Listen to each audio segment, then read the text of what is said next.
Bir çox hallarda dinimizin bəzi göstərişləri insanda olan mənəm-mənəmçiliyi, eqonu sındırmaqdır. Əslində insanın mənəvi, psixoloji inkişafının artmamasının, insanın mənəvi ucalmamasının, yüksəlməməsinin yeganə səbəbi insanın mənəmçiliyidir, özünü görməsidir.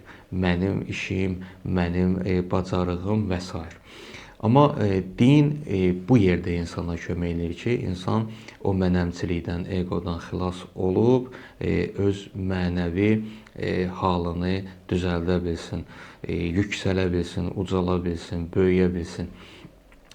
Həzrəti Əyyub Peyğəmbər, Allah bir onu sınağa çəkmişdi onu bir neçə şeylə və həmin şeylərdə də Həzrəti Əyyub Peyğəmbər səbr eləməklə tarixdə səbr eləyən Peyğəmbər adı ilə tarixə düşdü ki, hətta dualarda var ki, bəzən biz deyirik ki, ilahi mənə Əyyub Peyğəmbərin səbrindən mükafat ver, Əyyub Peyğəmbərin Peyğəmbər kimi səbirli olmağı inayət elə. Əyyub Peyğəmbərin əlindən var dövləti çıxdı, qoyun sürüləri, heyvanları var idi ki, onlar əlindən çıxdı.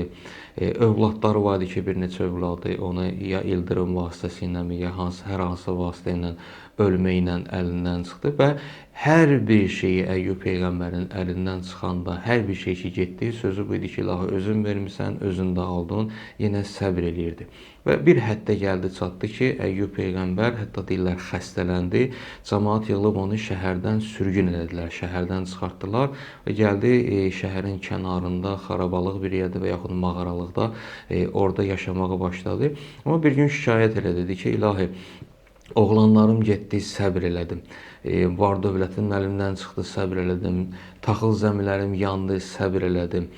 Sürülərim əlimdən çıxdı, hər şeyim əlimdən çıxdı, səbr elədim. Amma bir şey var ki, o şeyə səbr eləyə bilmirəm. Nədir o? O da budur ki, cəmaat mənə böhtan atdılar. Böhtanları da bu idi, ona görə sürgün elədilər məni ki, sən bizim şəhərimizə bədbəxtçilik gətirirsən. Ona görə sənin bu şəhərdə qalmağın layiq deyil. Mən deyir, buna dözə bilmirəm, buna səbr eləyə bilmirəm. Allah Teala vəhy elədi Əyyub Peyğəmbərə ki, Əyyub, sən saydıqlarım bir-bir ki, deyirsən, filan şey əlimdən getdi, səbr elədim, filan şey əlimdən çıxdı, səbr elədim. Əslində, sənə səbr eləmək qüvvətini verən kim idi? Sənə mən qüvvət vermişdim, tövfiq, müvəffəqiyyət vermişdim ki, sən səbr eləməyə bacardın. Amma sən deyirsən ki, mən səbr elədim. Elə bunu eşidən kimi Həzrəti Əyyub Peyğəmbər tez əlini vurdu ağzına ki, mən burada da hətta səhv elədim. İnsan egosunu sındırmaq üçündür din, mənəmçiliyini sındırmaq üçündür din ki, orada bunu başa salır ki, hətta nə eləsən belə o səndən deyil. Allahdandır. Allah sənə müvəffəqiyyət, güc, qüdrət verib ki, sən hətta çətinlikdə səbr eləməyi belə özündən bilməyəsən ki, mən səbr elədim. Bu da Allahın inayətidir.